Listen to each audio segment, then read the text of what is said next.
If you are also suffering from a greasy and oily scalp, then you definitely need to see this video.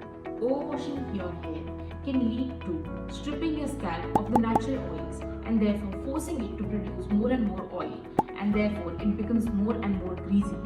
So it's better to wash your scalp only once or twice a week with a good degreasing agent. You could use a scalp scrub or an exfoliant to do the same. Another great hack is to use a glycolic acid toner. You could use it for about 30 minutes prior to washing your hair. But it's always better to check with your dermatologist what works for you. Glycolic acid gently chemically exfoliates your scalp and reduces all the greasiness and the product buildup. But remember to cover your hair once you apply the glycolic acid on your scalp. Otherwise, the light will interact with it and make your hair lighter. Now, another great hack is to use a blow dryer for your hair.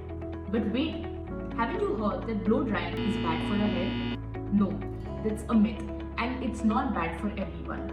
If you use a very good quality hair dryer and you use the heat on a low to medium setting, then it helps to redistribute the oil on your scalp.